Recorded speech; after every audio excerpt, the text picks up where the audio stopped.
इसीलिए जब भी बात करो मित्र से तो ऐसी बात करनी चाहिए, हे मित्र आज बताओ कितने नाम हो गए भगवान के, आज तुमने कितना अध्ययन किया है ये बताइए। अध्ययन ध्यासोऽध्ययनो न प्रयागतम, भागवत क्या कहती है, नस्य ध्यासान अभ्यास मूलः, जिनका अभ्यास अच्छा नहीं है वो अध्ययन अच्छा नहीं कर सकते, उनको कुछ भी याद रहने वाला नहीं है, अच्छा मैं विद्यार्थियों से सवाल करता हूं, तुमने परीक्षा दे दी है, मार्कशीट तुम्हारे हाथ में है, इसका मतलब है नंबर 80% आए हैं तो तुमने याद किया होगा तो ही आए इतने मार्क, डिक्टेंशन आई है तुम्हारी। हाँ तो जो तुमने एग्जाम में लिखा था आंसर के रूप में, उसमें से 4 आंसर इंद्रदेव को बताओ, सुनाओ क्या लिखा था।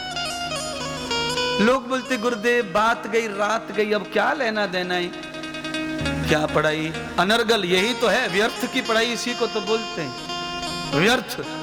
जिसका जीवन में कोई आवश्यकता ही नहीं है उसके लिए मरे जा रहे हैं, पढ़ने के लिए लाखों लाखों खर्च कर रहे हैं।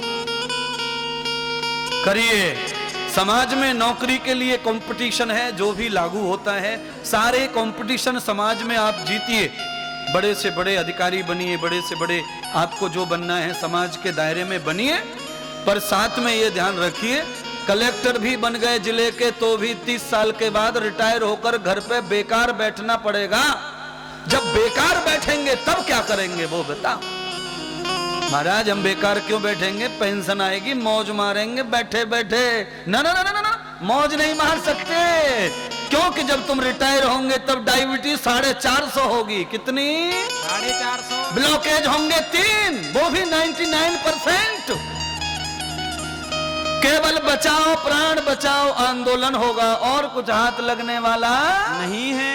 इसीलिए महात्मा इंद्रदेव कहते हैं कि आजीवन 100 वर्ष तक स्वास्थ्य फिट होना चाहिए, उसके लिए शारीरिक बल चाहिए, आत्मिक बल चाहिए, मानसिक बल चाहिए, है मानसिक आत्मिक बल कैसा होता है,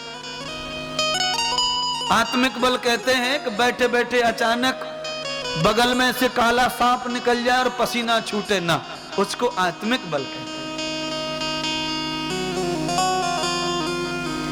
ये आत्मिक बल है, ये तो मुझे नहीं लग रहा किसी में। रबड़ का भी फेंक दिया जाए बिना बताए तो मुझे लगता है गीला हो जाएगा ऊपर नीचे चारों तरफ से। आत्मिक बल से बल आता है महाराज, अभ्यास से बल आता है। एक लकड़ी सा आदमी 1 कुंटल की बोरी को उतार करके पूरे ट्रक को खाली कर देता है, और ये 120 किलो का आदमी उससे 50 किलो उठता नहीं है क्या? अभ्यास की वजह से ट्रक खाली कर दिया, इनको अभ्यास नहीं है इसलिए वजन उठा नहीं सकते। हर चीज को, परिवार को, गृहस्थ को, सबको उठाने के लिए अभ्यास जरूरी है। इसलिए हमारे ऋषि कहते हैं अच्छा भोजन होना चाहिए। कैसा भोजन चाहिए? जिसमें भगवान बैठे हों ऐसा भोजन चाहिए। आप